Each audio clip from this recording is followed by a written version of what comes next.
All right, YouTube, how you doing? Welcome back to the channel. It is time for week number 2 of the NFL. We are here to dive into every single game on the Sunday slate. I'm going to give you my prediction on the side. I'll give you my prediction on the total. We'll talk about any other plays like player props that we like within each game as well as we break them down. But as always, guys, keep an eye down on the pinned comment of this video. That's where you'll find all of my final plays, so I'm actually rolling with myself. If that does interest, if you do want to fade me, all of that will be absolutely free down in the pinned comment. All right, YouTube, how you doing? Welcome back to the channel. I tell you guys I'm a dummy all the time. They don't suck. They've just been sucking. Get them down to -3, 4 more juice than Jose Canseco in his prime. Tell me you're new without telling me you're new. So don't go jumping down my throat in the comments, right? If you want to fade me, or if you do want to ride me, this still leaves a bad taste in my mouth, right? And remember, more chins, more wins. In terms of how we did last Sunday, actually had a positive day. We go 5 and 3, couple rushing attempts from a really nice plus money hit there for Bucky Irving as well. I would say our worst look, and we can drop the womp womp for this, was that Dolphins team. Big ol' yikes there, but nonetheless, it was just one of our losses. We also lost that Bucky Irving one that I said, and then that Bucks-Falcons. Man, was I praying for overtime. So, yeah, I liked our reads, and I liked our spots in Sunday. Let's hope to do something like that again today, guys. Before we do jump into it, go ahead, hit that like button, hit that subscribe button. You guys absolutely smacked the like button on the week number 1 video. Let's see if we can do that again. But let's go ahead and dive into game number 1 here. We're starting it off with an interesting one. We got the Ravens taking on the Browns. Right now, at the time of recording, Ravens 11.5 point favorites. Total sitting at 45.5. Now, it does make sense. You know, for most of that game against Buffalo, it looked like this Ravens team was going to be unbeatable this year. And then it was just like a crumbling, and they end up losing that game 41-40, right? The Browns, honestly, for all intents and purposes, should have won that game against the Bengals. They played well. The Bengals barely moved the ball in the second half, and they missed some field goals there, the Browns did. So, yeah, that was a 17-16 loss. I do think that 11.5 points is a little bit too much. Now, I'm not saying race to the window and take the Browns, but it would be the side that I lean towards. This is a heavy man defense that the Browns are going to run with a good secondary, and Lamar Jackson struggles against man, struggles against the pressure, and I think both of those could be present in this matchup. Now, I will say this. This is either going to be like a close game or an absolute blowout, and the Ravens are pissed after their loss, and they're at home now, and they're just absolutely legit, and they light them up, right? So I almost think that this 11.5 is irrelevant. Like, you might want to even look at, and this could be kind of crazy, but an alternate line of, if you think it's going to be close enough and the Browns hang in there, okay, Browns like plus 7.5. Or you look at the Ravens like minus 13.5, get a couple extra points, get some plus money behind it. I don't know. Like I said, this is kind of a weird spot. It's the biggest spread on the board here. In terms of the total, yeah, I do believe in this Ravens offense, but if you couldn't tell, I do kind of give a lot of credence to this Browns defense, at least until I don't see it look very good, right? There's a lot of firepower on that Bengals side of things, and the Browns look good, so I lean towards the under 45.5 in this spot as well. In terms of one player prop spot that I'm considering, would be Lamar Jackson, his longest rush over 16.5 yards. I talked about the pressure. I talked about man coverage. If they pressure him, and we obviously have some of the Ravens wide receivers going downfield, backs are turned in terms of man coverage and whatnot, Lamar might take off and go. Last time he played this team, he had a longest rush of 19 yards. That was last year. The time before that, 22 yards. And even though he only ran the ball, I believe it was 6 times in week number 1, he did have a 19-yard rush. So I don't necessarily mind the idea of Lamar taking off and going. All right, next one up, we're looking at the Bengals taking on the Jags. Now, I've seen a lot of people liking the Jags in this spot. Right now, Bengals 3.5 point favorites, total sitting at 48.5. We just kind of touched on the Bengals and how they really didn't look all that great in week number 1. They had barely any yards in the second half, and this Jaguars team honestly looked pretty good in their first game, right? But they played the Panthers, and I know there was a lot of hype in terms of the Panthers coming into this year, and Bryce Young looking good for another, or looking to get better this season. You have Chuba, Tet McMillan, who obviously actually did have a pretty good week number 1. But let's be real, it was still the Panthers that this Jacksonville team beat up on.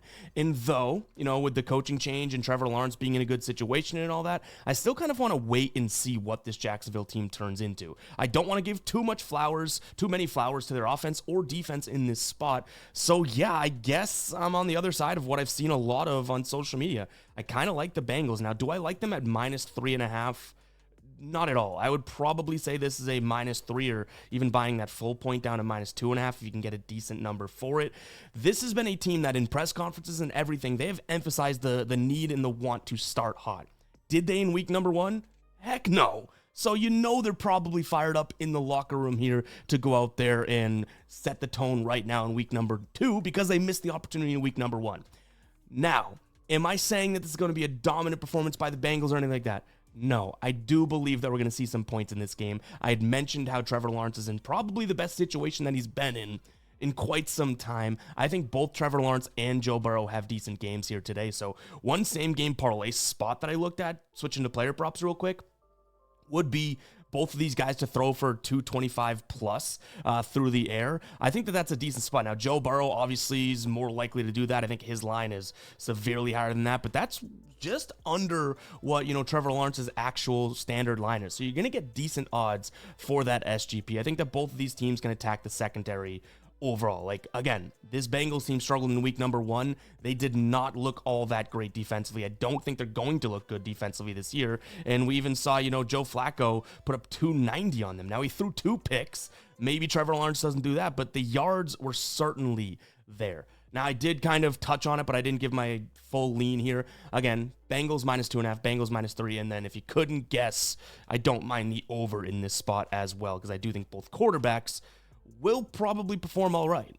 Hey guys, before we do move on with the rest of the games, I want to talk to you about Novig. If you have not checked them out yet, you're severely missing out. It's available in most states, I believe 40 plus as of right now. What it is it's a social sportsbook exchange in which you're going peer to peer. So you have Joe Schmoes like me or you setting lines, setting odds, and you're beating a lot of these big books prices, right? Especially for money lines and totals and alternate lines. So go ahead and check it out. It operates just like your standard sportsbook, but again, you're just getting better prices and better odds. And there's a lot of liquidity over there as well. So check it out. That link will be down below in the description as well as the pinned comment. I'll put it in both places, whichever is easiest for you. Check out Novig today. I believe you get a nice little deposit bonus as well. Again, very much another thing to add into your arsenal, and you're just going to get a bunch of really good prices, especially on these early week NFL money lines is what I've noticed. So check out Novig, link down below in the description, as well as the pinned comment. Let's jump back into these games.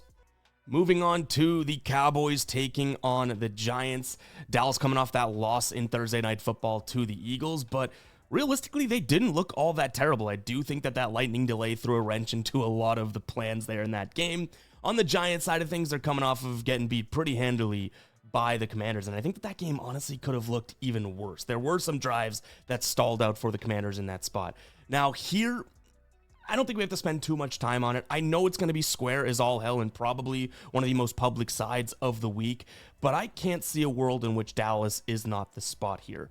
This is a team that this is a Dak that looked very, very good, and he is the Cowboys with the weapons that he has offensively. If Dak's going to play well, this Cowboys team may be a little bit better than people think. Now, are they going to be, deep playoff contender, Super Bowl contender? I'm not saying that. I think they have a lot of defensive issues, and even Dak, staying healthy is an issue. But we're in week number 2. He is healthy. You have a spot in which this Dallas team pressured the hell out of Jalen Hurts. In fact, in terms of a defensive clean pocket rating, so how often the opponent didn't have a clean pocket, they were number 1 last week against the Eagles. This is a spot in which Russell Wilson against Washington's defensive front barely could get anything off. I think Dallas pressures the crap out of Russell Wilson, and that is not a guy I want to back when he gets pressured. So I think Dallas actually could give the Giants some fits here on offense. And then, like I already mentioned, if Dak's going to Dak, I think you can kind of pick apart this secondary.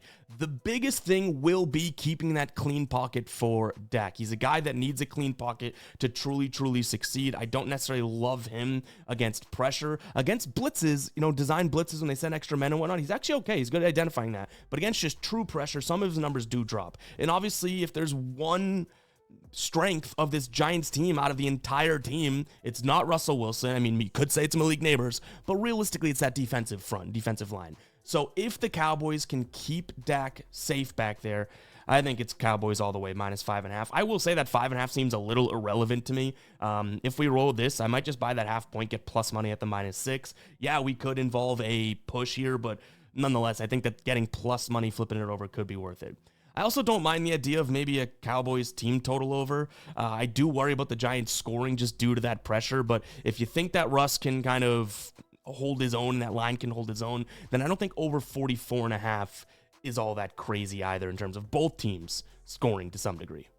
All right, next up, we have the Lions taking on the Bears, and let me just get ahead of this. Sounding the psycho alert alarm because this could be a little psycho. I do think that the Bears could be a potential look this week. I already admitted it's psycho. I get it. This lines would bounce up between 6 and 5.5. I think that is an important number to consider. The Lions, I don't necessarily know if this Lions team is going to be as good as it was last year, but I think people are going to be taking a peek at this matchup as if it is that game we just talked about, Dallas and the Giants, right? Where Dallas should be able to, beat the Giants handily and all that. I really don't necessarily know if the Lions come into this one and stomp the Bears. Now, it very well could happen. I'm not trying to tell you that there's no chance that it happens. But let's not forget that these coaches know a little bit about one another, right? Obviously, Ben Johnson coming over from the Lions. So I think this could be a little closer than we might think. And let's not forget that first drive, maybe the first half, but realistically, that first drive for the Bears did look pretty good. And it showed that there is the potential of this offense flowing and looking fairly decent. I also saw some issues with that Lions offensive line in week number 1. The run game wasn't fully there. I think this could be somewhat close and somewhat of a low-scoring game. I don't necessarily know if the Lions are going to be the firepower and the absolute, powerhouse, I should say, that they were last year. So again, I'm admitting that it's crazy, and I'm admitting that a lot of people watching this are probably going to think it's crazy, but 6 points seems like it's a lot for a really, really public side here with two schemes that probably know a little bit about one another. Now, is that the best reason to dive in and go heavy on something in week 2? Not at all. Is there more talent on the Lions side of things than the Bears? Yes. I'm not thinking the Bears absolutely win this game, but if you can get 6 points, it seems like it might be something worth considering. A little bit crazy, I get it, but I'm talking in circles at this point. It's gonna be Bears for me, if anything, and it's a big if. Now, in terms of the total, like I kind of mentioned, I think this could be somewhat of a sluggish game. But who's to know? Maybe this Lions team comes out and just absolutely fires. All right, next up, it's kind of a battle of who stunk more, right? The Dolphins taking on the Patriots. Dolphins slight favorites here in this spot. Total at 43.5. Week number 1, I'm sure we all saw it. This Dolphins team got absolutely spanked. They probably still have red marks on their ass from what they took from the Indianapolis Colts there.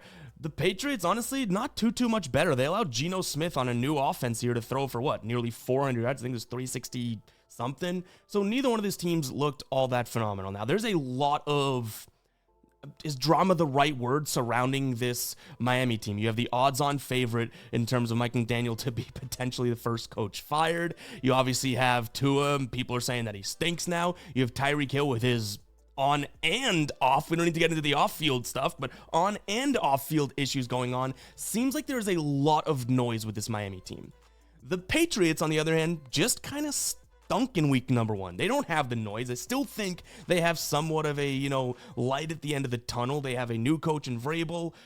If they get the play calling down, I don't think Josh McDaniels, I don't think he did a great job in week number 1. Now, I am a Patriots fan, but this is not a biased look. I think Patriots plus money here is probably where I'd go. Like I said, they don't have the noise for two teams that stink. Yeah, I think that, the Patriots should play this one fairly close and give themselves a good shot. And again, the defense was really what sucked on the Miami side of things. Drake May hopefully has a little bit of an easier task ahead of him. Now, I will say the other side of things, with all this noise in the Miami things, wouldn't it feel good to now have this home game in which they just come out and rock a potentially bad team and kind of get things back on track? Yes, so that might be a point that you're coming from if you do like Miami. I just see there's a lot of distractions going on right now. So give me the Patriots as well as their team total over. Right now, you can get their team total over at, let me find this really quick, 19.5. I don't think it's all that crazy to think that this team could put up 20 points. That's one more touchdown than what they did last week, right? But where I really do think I want to go here is going to be Hunter Henry. Now, I was able to grab him at 29.5 yards. So when I say where I want to go, we've already gone. And you could see it via Outlier, which, guys, if you want access to this tool, scan the QR code on your screen right now, or use the link down in the description as well as the pinned comment. You'll get a 7-day free trial. But go ahead and check out Outlier. This is Hunter Henry in his last 10 games, but let's look at last week. I like his over, still over 32.5. I think you can get 31.5 on some books as well. But again, 29.5 is where I snagged this, and it looks like that is long gone, which shout out to that. But again, I don't think it's going to matter all that much. He looked like a really favorite target of Drake May in week number 1. He had 8 targets. He only caught 4 of them, so even a couple more, he would have had a bigger game. Head to head against his Miami team. Look at this, and this was, I believe, this might have been with Drake May last year. I should fact check that. But either way, last time against Miami, I should say, without the quarterback being specific, 34-15 game, Miami stomped him, right? But he had 8 targets and 5 receptions in that one as well. And this is a guy that, if we flash it over to our NFL dashboard, he should be in a fairly decent spot here. Yeah, we have him as a fairly decent, is what I said, fairly easy matchup. 1.5 in terms of DVOA adjusted defense versus position to the tight ends, and even back over on Outlier. I'll explain how to get access to the dashboard later on in the video if this tool does look pretty damn cool to you guys, but don't want to take time right now. You can see Miami 9th last year in terms of receiving yards allowed. To the tight end, though, 21st. So I think Hunter Henry could be in line for a big role here, and again, looked really good in that week number 1.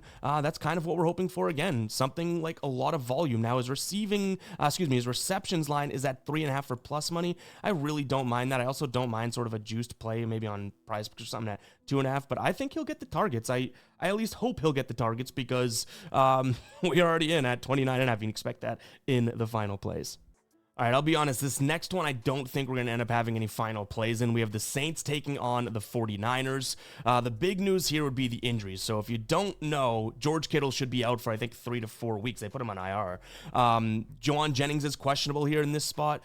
And the biggest one of all that we're still kind of waiting on, but I don't expect him to play based on how this line's moving, is Brock Purdy. I think he's doubtful to play here. This line is obviously drastically moved due to that news. And you might be thinking, oh, what a good spot to get the Saints. But this Saints team, for lack of a better term, just stinks too, right? And maybe they do beat the 49ers here. They are a home dog against potentially Mac Jones. Like, I get it if someone wants to roll with the Saints, but it still seems kind of dicey in a sense. Like, I don't really trust this offense to any degree. Throw in the fact that, the 49ers still do have Christian McCaffrey, so at the end of the day, maybe they just give the ball to him.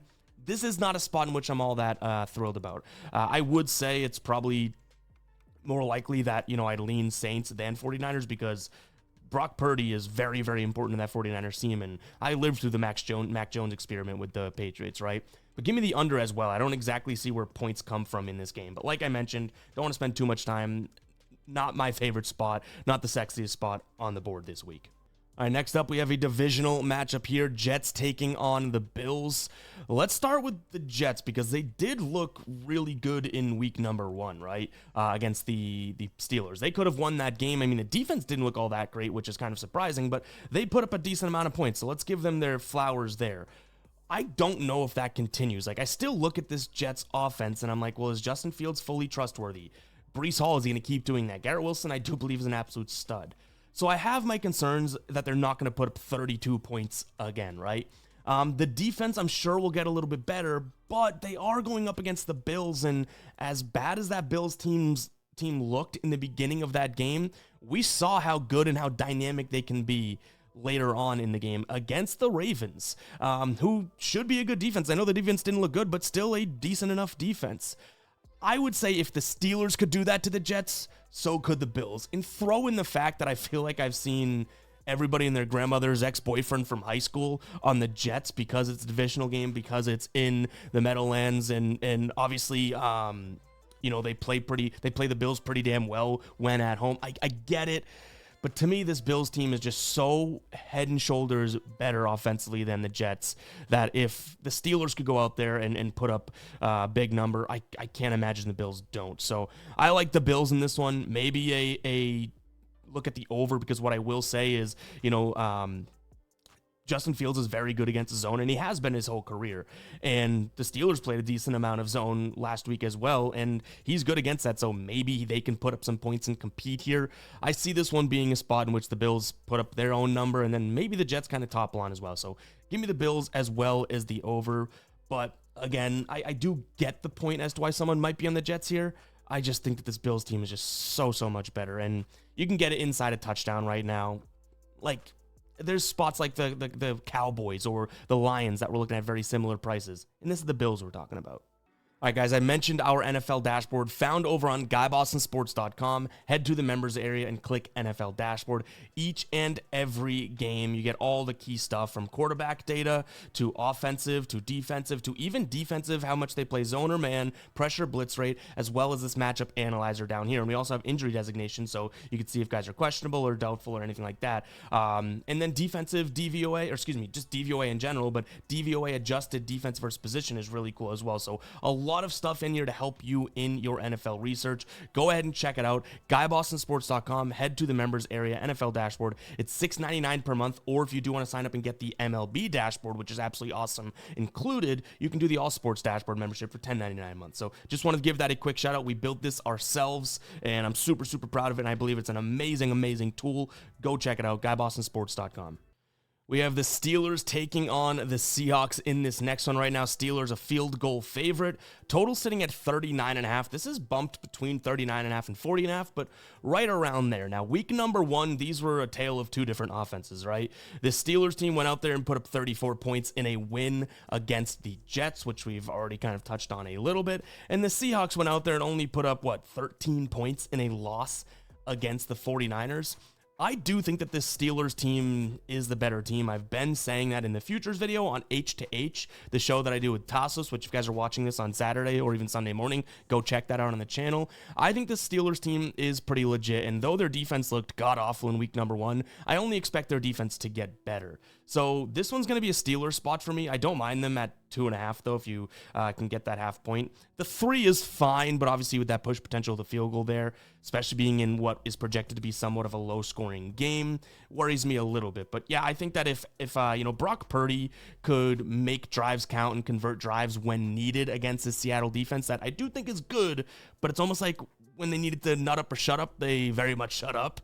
If Brock Purdy can do it, I don't see why Aaron Rodgers shouldn't be able to do it. And yeah, it's all kind of hinging on, is Aaron Rodgers going to be as good as he was last week? Is he revived in this Steelers offense? Potentially. But let's not also forget that this DK Metcalf facing his old team. Now, it's not in Seattle, but still there might be a little revenge narrative there, and maybe Aaron Rodgers looks to him, forces it to him. Don't mind Rodgers or DK props here in this spot either. Maybe a DK touchdown. That is something that we talked about on H2H, that the show that I do with Tassos, for I think like +1. What you can get DK touchdown right now at? Let's check it over on Outliers. If we go to DK, for him to score a touchdown, actually all of his lines are out there, 4.5 yards, touchdown right here, +165. +180 if you have 365. So yeah, I don't necessarily hate that spot. In terms of the total, I do think that this Seattle defense may be a little overrated, so maybe I take a peek at Pittsburgh team total over. But again, at that point, you might just want to look at them on the money line or the -3, -2.5, -3, because I don't really trust that this Seattle team, especially the offensive line, is going to give you too much in this one. Titans taking on the Rams. Titans getting 5.5 points right now at home. Total sitting around that 41.5 number. Rams coming off of a win in week number 1, though it wasn't pretty. It was still fairly respectable, I think we could say, right? Because this was against a Texans team that, if anything, has a very good defense. So they won 14-9. Tennessee coming off of an ugly loss, 20-12 against this Denver team. Now, Bo Nix did not look very good, and somehow they still managed to score 20 points. But Tennessee, in terms of defensively, they allowed an 85% clean pocket percentage to the Broncos. If that continues again, and you allow Matt Stafford to have a clean pocket, I don't see how he doesn't dice up this defense. Now, a lot of people are liking Tennessee, and this is a tough matchup. A lot of these spreads right around the 5.5, 6 number this week are tough because you have some key numbers involved. You don't know exactly the separation of skill gap in terms of teams because we're only in week number 2, so I get it. But I do think that, Kyren Williams, Puka, Matt Stafford, all these guys with somewhat of a clean pocket and hopefully some help up front, they should be able to do what the Broncos did to this Titans team overall. Again, Denver did not look all that great offensively, and that's kind of what I'm focusing on here. Are they going to have the same defense on this LA side of things as the Denver Broncos did? Probably not, but, let's not act like the Texans don't have a lot of offensive weapons, right? Chubb now, they have Nico Collins, obviously CJ Stroud. The Titans are Cam Ward, Calvin Ridley, Tony Pollard. A lot of these names come second fiddle to the names we just mentioned. So if the Rams can even hold their own defensively or do half of what this Broncos team did to the Titans, I don't see how the Titans fully hang in there, right? So I think the Rams win this one. I don't mind them, again, -6, kind of like we said with Dallas. That 5.5 is a little irrelevant to me, so maybe that -6, go win by a touchdown, and you're getting some plus money, and at least you still hold on to that push potential with the 2 field goal win. In terms of the total, I guess I would lean Tennessee team total under. I think that could be a look. And then another play that we talked about on H2H, I don't mind Joey Sly, kicker for the kicker for the Titans. Don't mind his over 1.5 field goals made. Let's see what we got for a price on that as of right now. Wow, plus 105. When we looked at this earlier in the week, it was plus 150. I still don't mind it for multiple reasons. You have Tennessee, who is not the best of offenses, and a really good red zone efficient defense in terms of the Rams. So maybe Cam Ward can get his team down there past the 40-yard line and stuff, and then you hit the brakes and it's time to kick a field goal, right? So don't necessarily mind the spot for him, but man, oh man, did we get some closing line value at plus 105 compared to plus 150. It's almost like they mixed up the 5 and the 0. Cardinals taking on the Panthers. Cardinals right now 6.5 point favorites. That total, I've seen 44.5s, but right now mainly 43.5. But obviously odds are subject to change. Just at the time of recording, that's what they're at. I think Cardinals are the spot here. Now, is it a big number? I do think so, but I already kind of mentioned it when we talked about Jacksonville. I'm not fully buying into this Panthers team just yet, if ever. And Kyler Murray is backable when not pressured, when not blitz, and I don't really see the Panthers providing much here. They were bottom third last week in terms of getting to the quarterback and pressuring, and Kyler Murray beat the Saints, who actually were top. I mean, they were 11th in the league last week in week number 1 in terms of applying pressure. So I like Kyler to play well, to have some comfortability. I don't mind the idea of, them scoring some points. So maybe taking a peek at a team total over. They are at home here as well. And this could realistically, and I should have said this about a few of the other spots we like, whether it was the Cowboys or the Cardinals here, or even the Rams we just talked about. Honestly, not bad looks in terms of teaser pieces, because if you go 6-point teaser, or I guess parlay pieces, now that you can do alternate lines, you don't necessarily need the actual built-out teaser. But either way, these could be decent pieces to throw in with one another, because I do think that, they're key numbers at this 6.5, but also at the same time, they should be able to win these games, whether it's close or not. So maybe there's some teaser potential or parlay potential between some of these teams that we've said are right on the fringe of that key number. All right, we got ourselves a weird one here. Colts taking on the Broncos. Now, personally, I do think that this is, like I said, very, very weird, because this line is now down to Denver -1.5 points, and it's plus money in some places. But either way, the line itself is speaking some what the heck's going on?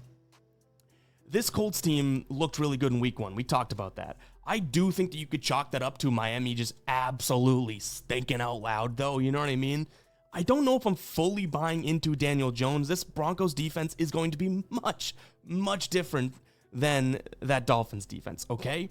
But the line reeks as all hell, you know what I mean? The fact that this opened up, I think, middle of summer at 3.5, and then moved quickly to 2.5, then to 1.5, then back to 2.5, then to 1.5, just seems really, really, really fishy. Maybe it's because a lot of people are buying into the Colts. I think it also could be the fact that they are opening up the season here with 2 home games, so they didn't even have to travel or anything like that, whereas Denver goes from Denver to this Colts spot now in Indianapolis. But to me, I know it's square, and I know it doesn't make too much sense, but I really don't mind Denver.